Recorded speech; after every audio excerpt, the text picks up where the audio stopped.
Hi friends, welcome to my channel. I'm Arpita Karwa, and in this video we are going to begin with Unit 2 Research Aptitude of UGC NET Paper 1 as per the new syllabus. So I've already made a couple of videos about research aptitude, but that was as per the old syllabus. Now there have been slight changes in the new syllabus. So I thought of making a complete video series where we look at each and every topic that has been included in UGC NET Paper 1 Research Aptitude, and I explain that to you one by one.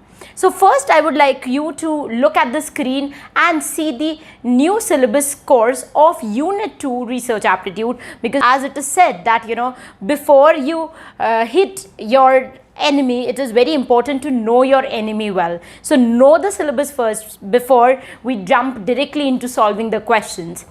Apart from that, I would also like to tell you before we begin this unit that if you look at research aptitude, you must wonder that why are they teaching us in UGC NET Paper 1?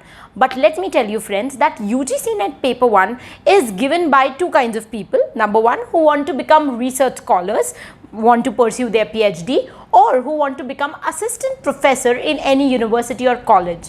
Now, if you want to do research, then this unit is extremely important because this is going to be the base of your PhD. So in all the pre-PhD workshops, whatever the guides are going to talk about is actually a part of this unit too.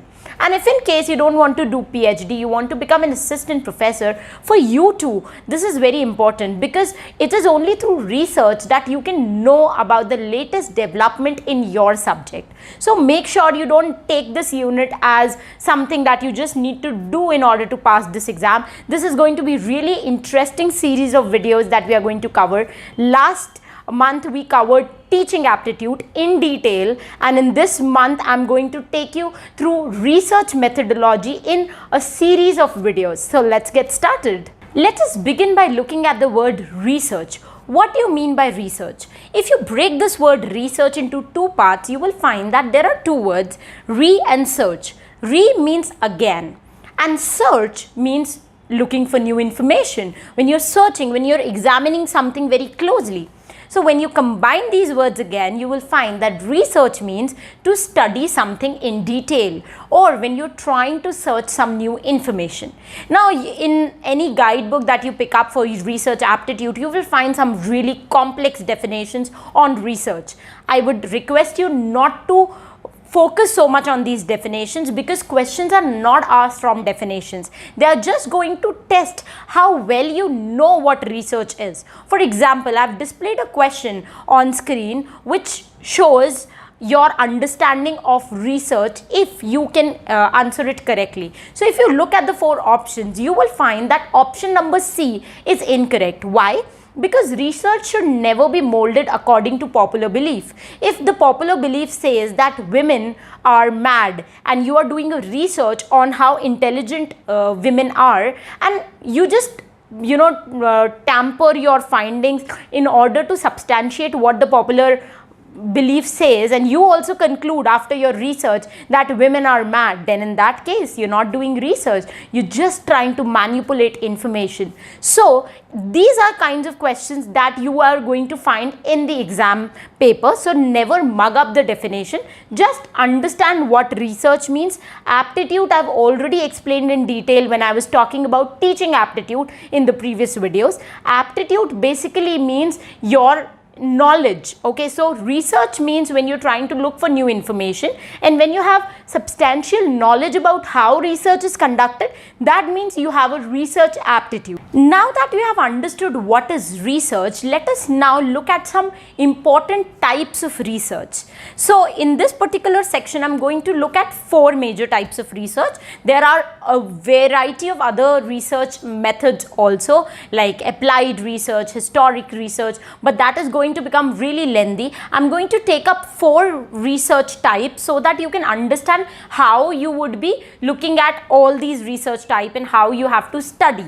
So the first one is quantitative research. Now quantitative research in itself says that it focuses on quantity, how many. So if I'm doing a research on a group of students, for example, let's take 100 students. Now if I'm doing a research to find out how many students out of these 100 are overweight, So the number, suppose the number comes to be 25 students are overweight. So this is my research finding. 25 is the number of students who are overweight, and this is what I conclude after my research, that out of 100 students, 25 students were overweight, and we can generalize it by saying that 1/4 of the students living or studying in India are overweight based on the sample size that we have taken as 100. If you're not aware of what sample size is, don't worry. In the subsequent videos, I'm going to explain each and every term, and if in case you don't understand anything that I'm explaining, put that in the comment section below so that I know how to go to that topic again and re-explain it from a different perspective. So quantitative research focuses on quantity, or how many. So the research is done in order to find out the numbers. On the other hand, we have qualitative research. Qualitative research focuses on quality and tries to answer why something is happening. So quantitative research tells us numbers, how many. Qualitative research, on the other hand, says why this number was there. For example, taking the previous example of 100 students. So all these 100 students were examined, were researched, and out of that we concluded that 25 of them are overweight. Now, in case I do a qualitative research, I am going to look at these 25 students and see why are they overweight. Is it because of some genetic factor? Is it because of some disease like thyroid or sugar or diabetes? Is it because of unhealthy eating habits, or is it because of lack of exercise? Now, when I try to answer why 25 students are overweight, that is known as qualitative research. So I hope I made it very clear, quantitative and qualitative. Another kind of research is deductive research. Now, if you have heard of the great philosopher Aristotle, I am pretty sure you must have heard about how Socrates, Aristotle's, you can say, mentor or teacher, was trying to give answers to certain uncommon phenomena in the world. So he used deductive method. So deductive method basically says that you have a generalization, and then you look at this generalization and try to come to a specific conclusion. We all know that all the planets rotate around the sun. So we know that, right? So all planets rotate around the sun. If I give you this statement and I tell you that a new planet was added in solar system with the name Virgo. Now Virgo is the new planet, and you need to tell me something about Virgo. You need to research on Virgo. So on the basis of the fact that you already know that all the planets rotate around the sun, you would conclude that Virgo is a planet, and therefore Virgo also rotates or revolves around this sun. So this particular kind of research is known as deductive research, where you have a generalization and then you try to come to a specific conclusion. On the other hand, we have inductive research that was commonly used by Sherlock Holmes, a very, very important fictional character devised by Sir Arthur Conan Doyle. So if you have not watched the Sherlock Holmes series on Netflix, guys, I'm telling you, put the copies, your books, your net syllabus aside and just watch any one episode of Sherlock Holmes. You'll be surprised to know what phenomenal character he was. Okay, so basically in inductive research we use Sherlock Holmes methodology. So what Sherlock Holmes did was that he used to specifically observe a person and then try to come to a conclusion, and on the basis of that conclusion he used to go to a generalization. So it is reverse of deductive reasoning or deductive research. In deductive research we take a generalized statement and we come to a specific statement. In inductive we take a specific scenario and we come to a generalized statement. I'll give you a very simple example from that particular TV series. So what happens is that Sherlock Holmes meets his very best friend John Watson for the first time in one of the episodes, and when he meets Dr. Watson, he just observes Watson and he says that you are from Afghanistan and you are an army doctor.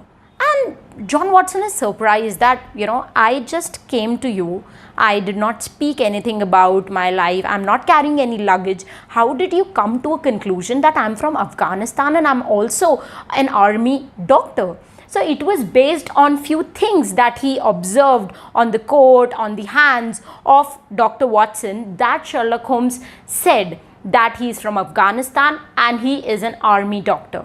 So this kind of research is known as inductive research. There are a lot of other things that are important for you to cover in the Unit 2 research methodology, and I'm going to talk about them one by one in the upcoming video lectures. There I'm going to talk about characteristics of good research, steps in a research process, then variables, types of variables, hypothesis, sampling, and a lot of other things. So it has been a really fun journey to start research methodology, and we are going to look at it completely from different angles in the upcoming videos. So stay tuned to my channel. If you've not subscribed, then I'm pretty sure that you would know what to do right now. You have to click on the subscribe button and also click on the bell icon. So I'm going to meet you very soon in the next video lecture. Till the time I meet next, happy learning, keep loving literature, and stay tuned to arpitakarwa.com.